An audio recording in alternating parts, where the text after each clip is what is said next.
Hi friends, 230 volt ಅಥವಾ 440 voltage line ಮತ್ತೆ 11 KV ಲೈನ್ನಲ್ಲಿ ಒಂದೊಂದು ಕಂಡಕ್ಟರ್ನ ಮಧ್ಯೆ ಎಷ್ಟು ಡಿಸ್ಟೆನ್ಸ್ ಇರಬೇಕು ಅಥವಾ ಫೇಸ್ ಟು ಫೇಸ್ ಕ್ಲಿಯರೆನ್ಸ್ ಎಷ್ಟಿರಬೇಕು ಅಂತ ಈ ವಿಡಿಯೋದಲ್ಲಿ ಫುಲ್ ಕಂಪ್ಲೀಟ್ ಎಕ್ಸ್ಪ್ಲೇನ್ ಮಾಡ್ತೀನಿ. ಸೊ ವಿಡಿಯೋ ಸ್ಕಿಪ್ ಮಾಡಿದೆ ಲಾಸ್ಟ್ ಗಂಟ ಫುಲ್ ನೋಡಿ, ನಿಮಗೆ ಇಂಟ್ರೆಸ್ಟಿಂಗ್ ಆಗಿರುತ್ತೆ.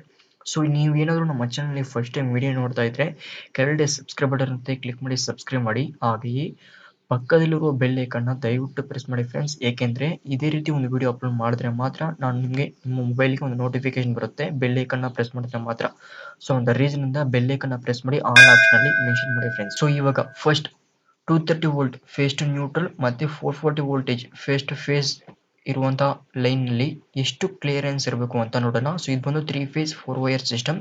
ಸೊ ಲೈಕ್ ನಿಮ್ಮ ಮನೆಗೆ ಅಥವಾ ನಿಮ್ಮ ಅಗ್ರಿಕಲ್ಚರ್ ಲ್ಯಾಂಡ್ಗೆ ಬರುವಂಥ ಲೈನ್ನ ಬಗ್ಗೆ ನೋಡೋಣ. ಫಸ್ಟ್ ಎಷ್ಟು ಕ್ಲಿಯರೆನ್ಸ್ ಇರಬೇಕು ಅಂತ, ಅಂದರೆ ಒಂದೊಂದು ಕಂಡಕ್ಟರ್ನ ಮಧ್ಯೆ ಎಷ್ಟು ಡಿಸ್ಟೆನ್ಸ್ ಗ್ಯಾಪ್ ಇರಬೇಕು ಅಂತ ನೋಡೋಣ, ಸರಿನಾ. ಸೊ ಗ್ಯಾಪ್ ಅಂತ ಬಂದರೆ, ಸೊ ಒಂದೊಂದು ಕಂಡಕ್ಟರ್ನ ಮಧ್ಯೆ 300 mm ಅಥವಾ ಎಕ್ಸಾಂಪಲ್ ಹೇಳಬೇಕು ಅಂದರೆ ಒಂದು ಲಾಂಗ್ ಸ್ಕೇಲ್ ಇರುತ್ತಲ್ಲ ಫ್ರೆಂಡ್ಸ್, 30 ಸೆಂಟಿಮೀಟರ್ ಲಾಂಗ್ ಸ್ಕೇಲ್ ಇರುತ್ತಲ್ಲ, ಸೊ ಅಷ್ಟು ಡಿಸ್ಟೆನ್ಸ್ ಇರಬೇಕು ಫ್ರೆಂಡ್ಸ್. ಸೊ ಅದಕ್ಕಿಂತ ಕಮ್ಮಿ ಅಂದರೆ 19 mm ಇರಬೇಕು ಅಥವಾ 20 ಸೆಂಟಿಮೀಟರ್ ಅಷ್ಟು ಕಮ್ಮಿ ಇರಬೇಕು ಫ್ರೆಂಡ್ಸ್. ಹಂಗಂದರೆ ಅಷ್ಟು ಇಡ್ಬೋದು, ಅದಕ್ಕಿಂತ ಕಮ್ಮಿ ಇಡಂಗಿಲ್ಲ.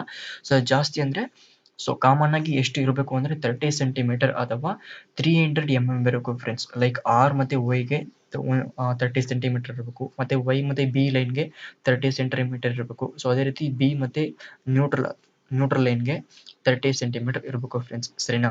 ಸೊ ಇಷ್ಟಾಗಿರಬೇಕು ಫ್ರೆಂಡ್ಸ್. ನೀವೇ ಕಾಮನ್ ಆಗಿ ಅಬ್ಸರ್ವ್ ಮಾಡಿರ್ಬೋದು, ಈ ರೀತಿ ಒಂದು ಡಿಸ್ಟ್ರಿಬ್ಯೂಷನ್ ಲೈನ್, ಲೈಕ್ ಈ ರೀತಿ 440 ವೋಲ್ಟೇಜ್ ಡಿಸ್ಟ್ರಿಬ್ಯೂಷನ್ ಲೈನಲ್ಲಿ ನೀವೇ ಅಬ್ಸರ್ವ್ ಮಾಡಿರ್ಬೋದು, ಕಾಮನ್ ಆಗಿ 30 ಸೆಂಟಿಮೀಟರ್ ಇರುತ್ತೆ ಫ್ರೆಂಡ್ಸ್, ಸರಿನಾ. ಸೊ ಇದು ಬಂದು ಕಾಮನ್ ಆಗಿರುವಂಥದ್ದು. ಸೊ ಅದಾದಮೇಲೆ ನೆಕ್ಸ್ಟ್ ಬಂದು 11 ಕೆ ವಿನಲ್ಲಿ ನೋಡೋಣ ಫ್ರೆಂಡ್ಸ್. ಸೊ 11 ಕೆ ವಿ ಸ್ವಲ್ಪ ನೀವೇ ಆಲ್ಮೋಸ್ಟ್ ನೋಡಿರ್ತೀರಿ. ಸೊ 11 ಕೆ ವಿ ಅಂದರೆ ಓನ್ಲಿ 3 ಫೇಸ್ 3 ವೈರ್ ಮಾತ್ರ ಇರುತ್ತೆ, 4 ವೈರ್ ಇಲ್ಲ. 11 ಕೆ ವಿ ಅಂತ ಎಕ್ಸಾಂಪಲ್ ಅಂತ ಬಂದರೆ ಟ್ರಾನ್ಸ್ಫಾರ್ಮರ್ಗೆ ಇನ್ಪುಟ್ ಸಪ್ಲೈ ಕೊಡ್ತೀವಲ್ಲ ಫ್ರೆಂಡ್ಸ್, ಸೊ ಅದು ಬಂದು 11 ಕೆ ವಿ ಸಪ್ಲೈ. ಸೊ ಟ್ರಾನ್ಸ್ಫಾರ್ಮರಿಂದ ಔಟ್ಪುಟ್ ಪಡ್ಕೋತೀವಲ್ಲ, ಸೊ 4 ವೈರ್ ಬರುತ್ತಲ್ಲ, ಸೊ ಅದೇ ಈ ಸಪ್ಲೈ ಆಗಿರುತ್ತೆ ಫ್ರೆಂಡ್ಸ್, ಸರಿನಾ. ಸೊ ಅದು ಬಂದು 230 ವೋಲ್ಟೇಜ್ ಫೇಸ್ ಟು ನ್ಯೂಟ್ರಲ್ ಆಗಿರುತ್ತೆ. 440 ವೋಲ್ಟೇಜ್ ಯಾವಾಗ ಆಗುತ್ತೆ ಅಂದರೆ ಫೇಸ್ ಟು ಫೇಸ್ ಚೆಕ್ ಮಾಡಿದಾಗ 440 ವೋಲ್ಟ್ ಇರುತ್ತೆ, ಫೇಸ್ ಟು ನ್ಯೂಟ್ರಲ್ ಚೆಕ್ ಮಾಡಿದಾಗ 230 ವೋಲ್ಟೇಜ್ ಇರುತ್ತೆ ಫ್ರೆಂಡ್ಸ್, ಸರಿನಾ. ಸೊ ಇದು ಬಂದು ಟ್ರಾನ್ಸ್ಫಾರ್ಮರ್ನ ಔಟ್ಪುಟ್ ಲೈನ್ ಇದು, ಸರಿನಾ. ಸೊ ಟ್ರಾನ್ಸ್ಫಾರ್ಮರ್ನ ಇನ್ಪುಟ್ ಕೊಡ್ತೀವಲ್ಲ 11 ಕೆ ವಿ ಲೈನ್, ಸೊ ಅದರಲ್ಲಿ ಎಷ್ಟು ಡಿಸ್ಟೆನ್ಸ್ ಇರಬೇಕು ಅಂತ ನೋಡೋಣ. ಸೊ ನೀವು ಕಾಮನ್ ಆಗಿ ಈ ರೀತಿಯಾದ ಲೈನ್ನ ನೋಡಿರ್ತೀರಿ ಅಲ್ವಾ ಫ್ರೆಂಡ್ಸ್, ಓನ್ಲಿ 3 ಪಿನ್ ಇನ್ಸುಲೇಟರ್ನ ಯೂಸ್ ಮಾಡಿರ್ತಾರೆ, ಲೈನ್ನ ಡ್ರಾ ಮಾಡಿರ್ತಾರೆ. ಸೊ ಅದು ಬಂದು 11 ಕೆ ವಿ ಲೈನ್, ಸರಿನಾ. ಯಾವ ರೀತಿ ಫೈಂಡ್ ಔಟ್ ಮಾಡಬೇಕು ಅಂದರೆ, ಆ ಪಿನ್ ಇನ್ಸುಲೇಟರ್ನಲ್ಲಿ ರೌಂಡ್ ಆಗಿರುತ್ತಲ್ಲ ಫ್ರೆಂಡ್ಸ್ ಪಿನ್, ಅದು ಬಂದು ಓನ್ಲಿ 3 ಲೇಯರ್ ಮಾತ್ರ ಇರುತ್ತೆ, 3 ಇನ್ಸುಲೇಷನ್ ಲೇಯರ್ ಮಾತ್ರ ಇರುತ್ತೆ. ಸೊ ಅದು ಬಂದು 3 phase 3 wire system 11 K V ಆಗಿರುತ್ತೆ, ಸರಿನಾ.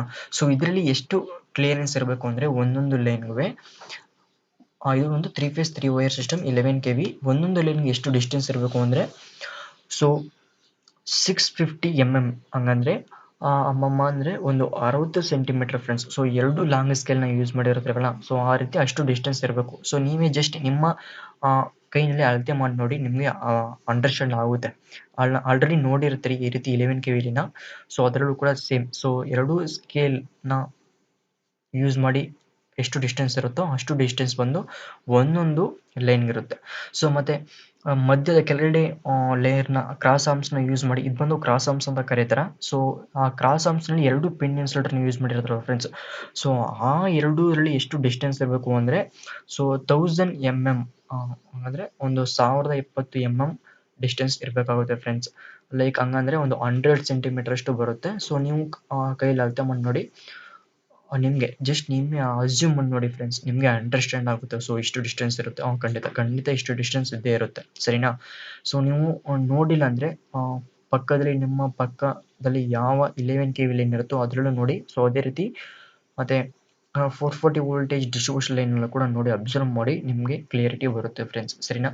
ಸೊ ಇದೇ ರೀತಿ ಅಪ್ಡೇಟ್ ಬೇಕು ಅಂದರೆ ನಮ್ಮ ಚಾನಲ್ನ ಸಬ್ಸ್ಕ್ರೈಬ್ ಮಾಡಿಟ್ಕೊಳ್ಳಿ, ಮತ್ತು ಬೆಲ್ ಐಕನ್ನ ಮರೆಯಬೇಡಿ ಫ್ರೆಂಡ್ಸ್. ದಯವಿಟ್ಟು ಬೆಲ್ ಐಕನ್ನ ಪ್ರೆಸ್ ಮಾಡಿ ಆಲ್ನಲ್ಲಿ ಇಟ್ಕೊಳ್ಳಿ ಫ್ರೆಂಡ್ಸ್. ಸೊ ಇದೇ ರೀತಿ ಅಪ್ಡೇಟ್ ಬೇಕಂದರೆ ಸಬ್ಸ್ಕ್ರೈಬ್ ಮಾಡಿ. Thank you for watching.